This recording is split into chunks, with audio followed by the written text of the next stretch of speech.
अस्सलाम वालेकुम my YouTube family, कैसे हैं आप सब। उम्मीद करती हूँ आप सब ठीक होंगे। आज हम बात करेंगे हज़रत इब्राहीम अलैहिस्सलाम, हज़रत यूनुस अलैहिस्सलाम की दुआएं, जिन्होंने मुश्किल हालात में खलूस दिल से हाथ उठाकर अल्लाह के हज़ूर दुआ की। ये वो दुआएं हैं जो हर बंद दरवाज़ा खोल सकती हैं और हर मुश्किल और नामुमकिन हालात को मुमकिन बना सकती हैं।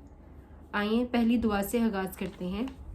16 साल की उम्र में हज़रत इब्राहीम अलैहिस्सलाम, जिन्हें इब्राहीम के नाम से भी जाना जाता है, बाबलियों के दरमियान रहते थे, जिन पर एक जालिम हुक्मरान नमरूद की हुकूमत थी। ये वो वक्त था जब बुत परस्ती आम थी, लेकिन हज़रत इब्राहीम अलैहिस्सलाम इन अकाइद से परेशान थे और उन्होंने इन्हें कभी नहीं अपनाया। एक दिन जब तमाम लोग एक त्यौहार के लिए शहर से बाहर जा रहे थे, तो हज़रत इब्राहीम अलैहिस्सलाम ने मौका गनीमत जाना और कुल्हाड़ी लेकर बुतों को तोड़ना शुरू कर दिया, लेकिन एक बुत को छोड़ दिया। इस बुत के गले में कुल्हाड़ी लटका दी जो बाकी बचा था। जब नमरूद और इसके साथी वापस शहर आए तो उन्होंने देखा कि क्या हुआ है और गुस्से से भड़क उठे। इन्हें मालूम था कि शहर में हज़रत इब्राहीम अलैहिस्सलाम ही मौजूद थे। चनाचा उन्होंने पूछा, इब्राहीम, क्या ये तुमने किया है? हज़रत इब्राहीम अलैहिस्सलाम ने जवाब दिया, अगर किसी ने ये किया होगा तो वह सबसे बड़ा बुत ही होगा जिसके गले में कुल्हाड़ी है। यही बुत कह रहा था कि ये लोग इन छोटे छोटे बुतों की इबादत क्यों करते हैं, जब मैं यहाँ मौजूद हूँ, इससे पूछो। हज़रत इब्राहीम अलैहिस्सलाम ने कहा। ये सुनकर लोग हैरान रह गए और एतराफ़ किया कि ये बुत बेजान है और बोलने की सलाहियत नहीं रखते। हज़रत इब्राहीम अलैहिस्सलाम ने इस वक्त एक जुमला कहा जो तौहीद का ऐलान करता था।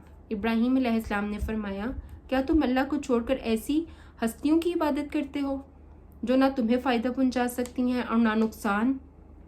इस वाक़ये के बाद हालात मज़ीद बदतर होते गए। नमरूद और इसके साथियों का गुस्सा हज़रत इब्राहीम अलैहिस्सलाम पर बढ़ गया। नमरूद ने हुक्म दिया कि हज़रत इब्राहीम अलैहिस्सलाम को ज़िंदा जला दिया जाए ताकि इस मौत को इबरत का निशाना बनाया जाए और ये साबित हो कि ये कोई मामूली मौत नहीं थी। नमरूद के सिपाहियों ने आग जलाई जो 3 दिन और 3 रातें भड़कती रही। कफार कहने लगे, जो हमारे मबूदों को तोड़ेगा हम इसे सज़ा देंगे। मगर इनके लिए एक मसला था, वो आग के करीब 30 या 40 मीटर से ज़्यादा तक नहीं जा सकते थे। आग के शोले आसमान तक बुलंद हो रहे थे। चनाचा उन्होंने एक हल निकाला और फैसला किया कि इब्राहीम अलैहिस्सलाम को दूर से जंगों में इस्तेमाल होने वाली मंजीक के ज़रिए फेंका जाए। क्या आप सोच सकते हैं, हज़रत इब्राहीम अलैहिस्सलाम के सामने एक ज़बरदस्त आग धक रही है और वो मंजीक पर फेंके जाने के मुंतज़िर हैं। ऐसे लम्हात में जब हज़रत इब्राहीम अलैहिस्सलाम का कोई मददगार नहीं था, हज़रत जिब्राईल अलैहिस्सलाम हाजिर हुए और कहा, ए इब्राहीम, क्या मैं तुम्हारी मदद करूं? इब्राहीम अलैहिस्सलाम ने जवाब दिया, ए जिब्राईल, क्या अल्लाह मुझे देख रहा है? हाँ। क्या अल्लाह मेरी सुन रहा है? फरमाया, हाँ। क्या अल्लाह मेरे हाल से बाखबर है?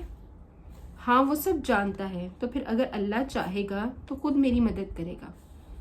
ना मुझे तुम्हारी मदद दरकार है ना किसी और की। मैंने अपने आप को इस रब के सपुर्द कर दिया है, उन्होंने जवाब दिया।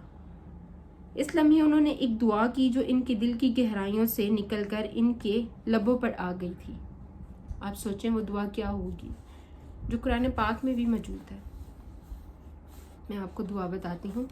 हस्बुनल्लाहि व नेमुल वकील, वो दुआ थी, यानी हमारे लिए अल्लाह ही काफ़ी है और वही बेहतरीन कारसाज है।